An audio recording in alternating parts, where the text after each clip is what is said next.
এবং বৃষ্টিও ভালো নেমেছিল, তার জন্য অনেকে আসতেও পারেনি, অনেক কর্মী আমাদের, তা সত্ত্বেও অনেকেই এসেছে। কিন্তু কেন্দ্রীয় সরকার যেভাবে পশ্চিমবঙ্গকে বঞ্চনা করে চলেছে, শুধু এবার নয়, যখন থেকে মোদী গভর্নমেন্ট 2014 সাল থেকে দিল্লির গদিতে বসেছে, তখন থেকে কিভাবে পশ্চিমবঙ্গকে জব্দ করা যায়, সিবিআই, ইডি, ইনকাম ট্যাক্স দিয়ে প্রথমে চেষ্টা করেছিল, যখন সেটা দিয়ে পাচ্ছে না, তখন তারা বাংলা আবাস যোজনা বন্ধ, পশ্চিমবঙ্গ যত কেন্দ্রীয় প্রকল্প সব তারা বন্ধ করে দিয়েছে, 100 দিনের টাকা বন্ধ করে দিয়েছে। এবার 2024-এ যখন মানুষ তাদের উপযুক্ত শিক্ষা দিয়েছে, আরো 4-5টা সিট আমরা জিততে পারতাম, খুব কম ব্যবধানে আমরা হেরেছি। বিশেষ করে বিষ্ণুপুর, বালুরঘাট, যে নেতারা চাইছে বাংলা ভাগ করতে, তাদের কিন্তু মানুষ চায়নি, কোনোরকম তারা জিতেছে।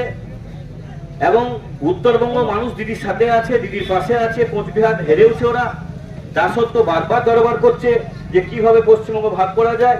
সুকান্ত মজুমদার দিবা স্বপ্ন দেখছে যে ভাগ করার মুখ্যমন্ত্রী, সেটা ভুল উনি করছেন। পশ্চিমবঙ্গের মানুষ বাংলা ভাগ কখনো মেনে নিতে পারেনি, তাই পশ্চিমবঙ্গের মানুষ একজোট হয়ে নিশ্চয়ই 2026-এ দিদির সাথে থাকবে, এবং যেমন ভাবে আমাদের রাজ্য নেতৃত্ব আন্দোলন করতে বলবে, আমরা ঠিক সেইভাবে আমরা আন্দোলন করব। আপনারা কয়েকদিন আগে দেখেছেন বিরোধী দলনেতা শুভেন্দু অধিকারীর ভাষা, উনি বলেছিল মুসলিমরা আমাদেরকে ভোট দেয়নি, সংখ্যালঘুদেরকে আমরা ভোট দেয়নি, সেই এলাকায় আমরা কাজ করব না। তো এটা আমার মনে হচ্ছে না যে দেশ একটা প্রধানমন্ত্রী চালাচ্ছে, মনে হচ্ছে একটা দল দেশ চালাচ্ছে। তারা এমন ভাবে দেশ চালাচ্ছে, নিজেদের সরকার টিকিয়ে রাখার জন্য খালি এই বাজেটটা পেশ করেছে কি অন্ধ্রকে এবং বিহারকে 90% টাকা, সব টাকা কিন্তু দুটো স্টেটকেই দিয়ে দিয়েছে। আমরা ট্যাক্স দিই না মনে হয়, পশ্চিমবঙ্গের মানুষ ট্যাক্স দেয়, দুটো স্টেট বাদ দিয়ে সমস্ত মানুষের ট্যাক্সের টাকা দুটো স্টেটকে দিয়েছে। কেন? তারা জোট শরিক, তারা যদি হাত তুলে নেয় তাহলে সরকার পড়ে যাবে। তাহলে এই বাজেটটা হচ্ছে সরকার টিকিয়ে রাখার বাজেট, এটা উন্নয়নের বাজেট নয়, এটা মানুষের কথা বাজেট নয়, গরিবের মানুষের কথা চিন্তা করেনি তারা। এটা খালি চাইছে যে কোনো উপায়ে আমার সরকার টিকে থাকতে হবে। কিন্তু আমার মনে হয় এই সরকার খুব একটা বেশি দিন থাকবে না।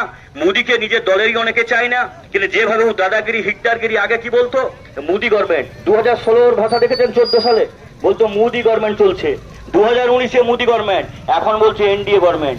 মানে বিপদ বড় বালায়। এখন দেখেছে জোট শরিকরা যদি না থাকে তা আমার সরকার পড়ে যাবে, মেজরিটি তো নেই ওর। এবং নীতিশ এবং চন্দ্রবাবু বরাবরই পাল্টিবাজ, ওরা কখন কোন দলে যাবে সেটা মোদী গভর্নমেন্ট, মোদীও নিজেও জানে না ভালো করে।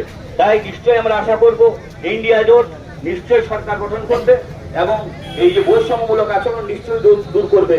এবং দিদি যেভাবে পশ্চিমবঙ্গকে চালাচ্ছে, অনেক আর্থিক প্রতিকূলতার মধ্য দিয়েও কিন্তু উনি দেশ চালাচ্ছেন, আমাদের রাজ্যটাকে চালিয়ে যাচ্ছেন।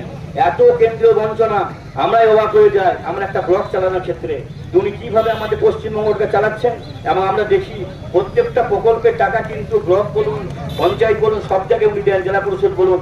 তাই আপনারা দিদির উপর যে ভরসা এমপি ইলেকশনে রেখেছিলেন, আশা করবো বিধানসভা ইলেকশনে আমাদের 20,000 মার্জিনটা আমরা 40,000 নিয়ে যেতে পারবো। আপনারা সকলে জানেন আর কিছুদিন আগে কেন্দ্রীয় সরকার বাজেট পেশ করেছে, সেখানে বাংলাকে পুরোপুরি বঞ্চনা করা হয়েছে। গরিব মানুষের 100 দিনের কাজ বন্ধ করে দেওয়া হয়েছে, আবাস বন্ধ করে দেওয়া হয়েছে, আমাদের যে জিএসটি বাবদ ট্যাক্স কেটে নেওয়া যায় সেই ট্যাক্স বন্ধ করে দিয়েছে আমাদের পাওনা, এবং পত্রকির একটি বেশি অন্য স্টেটে বেশি করে প্রদান করেছে। বাংলার মানুষকে বরাবরই বিজেপি বিভক্ত স্বরূপ আচরণ করে তাই আবার দেখিয়ে দিল যে বাংলাকে কিভাবে বঞ্চনা করা যায়। তার বিরুদ্ধে আমরা গর্জে উঠেছি। এই আন্দোলন চলবে, আমাদের আন্দোলন গ্রামে গ্রামে নিয়ে যেতে হবে, পাড়ায় পাড়ায় প্রতিদিন করতে হবে। আগামী দিনে আবার 26 ভোট আসছে, এই বিজেপিকে যদি আমরা উৎখাত করতে না পারি, তাহলে কিন্তু কি বলেছে যে বাংলার মালদা মুর্শিদাবাদকে মিলে একটা আলাদা কেন্দ্রীয় শাসিত অঞ্চল করতে হবে। এই হচ্ছে বিজেপি। এই বিজেপিকে শিক্ষা দিতে হবে, 26-এ যেমন একটাও সিট না পাই, এবং এই আন্দোলনকে আমাদেরকে পথে ঘাটে চরমতর ভাবে নিয়ে যেতে হবে। এই বলে আমি বক্তব্য শেষ করছি। জয় হিন্দ, বন্দে মাতরম, মমতা ব্যানার্জি জিন্দাবাদ, বীরাবাদ মুখার্জি জিন্দাবাদ, বশিষ্ঠ সিং জিন্দাবাদ, অভিষেক ব্যানার্জি জিন্দাবাদ। সুকুমার থেকে ধন্যবাদ। এবার আপনাদের সামনে